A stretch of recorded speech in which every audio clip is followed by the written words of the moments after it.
সেপ্টেম্বরে প্রবাসীরা পাঠালেন ৫০ বছরের তৃতীয় সর্বোচ্চ রেমিট্যান্স। প্রবাসী বাংলাদেশিদের পাঠানো রেমিট্যান্সের মোট পরিমাণ ২৪০ কোটি বা $২.৪০ বিলিয়ন। বাংলাদেশি মুদ্রায় প্রায় ২৮,৮৫৭ কোটি টাকা, যা দেশের ইতিহাসে কোনো একক মাসে এটি তৃতীয় সর্বোচ্চ প্রবাসী আয়। দেশে এই প্রথম বড় কোনো উৎসব ছাড়া এত বেশি পরিমাণ প্রবাসী আয় এসেছে। বাংলাদেশ ব্যাংকের তথ্য বিশ্লেষণে দেখা যায় ২০২০ সালের জুলাইয়ে দেশে সর্বোচ্চ রেমিট্যান্স এবং ২০২৪-এ দ্বিতীয় সর্বোচ্চ $২৫৩ কোটি ৮৬ লাখ রেমিট্যান্স এসেছিল। কেউ না বুঝলেও আমরা আপনার প্রয়োজন বুঝি, আর তাই তো অত্যাধুনিক ফিচার সম্বলিত বিভিন্ন সাইজ আর কালারের ২৫০-টিরও বেশি ডিজাইন অপশন নিয়ে ওয়ালটন স্মার্ট ফ্রিজ বোঝে আপনার প্রয়োজন।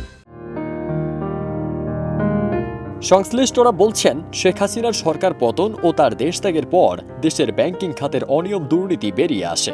ওই সময় অনেক ব্যাংক গ্রাহকের আমানতের অর্থও চাহিদা অনুযায়ী ফেরত দিতে পারেনি। নতুন গভর্নর দায়িত্ব নেওয়ার পর তাই ১১টি বেসরকারি ব্যাংকের পর্ষদ ভেঙে দিয়েছেন। এ পরিস্থিতিতে প্রবাসীরা আতঙ্কিত হয়ে ব্যাংক বিমুখ হওয়ার কথা ছিল।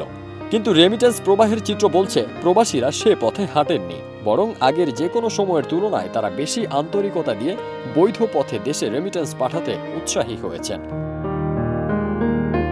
মিউচুয়াল ট্রাস্ট ব্যাংকের ব্যবস্থাপনা পরিচালক সৈয়দ মাহবুবুর রহমান বলেন, রেমিট্যান্সের যে প্রবৃদ্ধি দেখা যাচ্ছে সেটি নতুন বাংলাদেশের সূচনা।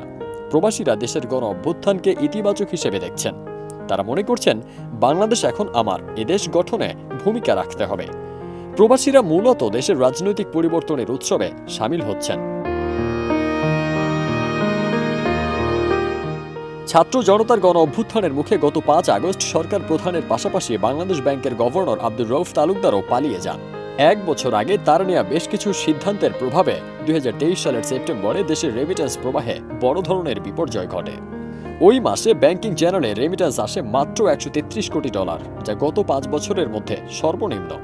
ভয়াবহ সে বিপর্যয় কাটিয়ে গত মাসে $২৪০ কোটি ৪৭ লাখ রেমিট্যান্স দেশে এসেছে। সেই হিসাবে গত বছরের একই সময়ের তুলনায় সেপ্টেম্বরে $১০৭ কোটি বেশি রেমিট্যান্স এসেছে দেশে। বাংলাদেশ ব্যাংকের কর্মকর্তারা বলেন, চলতি অর্থ বছরে এখন পর্যন্ত প্রতি মাসে গড়ে $২ বিলিয়ন বেশি রেমিট্যান্স এসেছে। বাকি সময়েও এ প্রবৃদ্ধি ধরে রাখা গেলে রেমিট্যান্সের নতুন রেকর্ড হবে।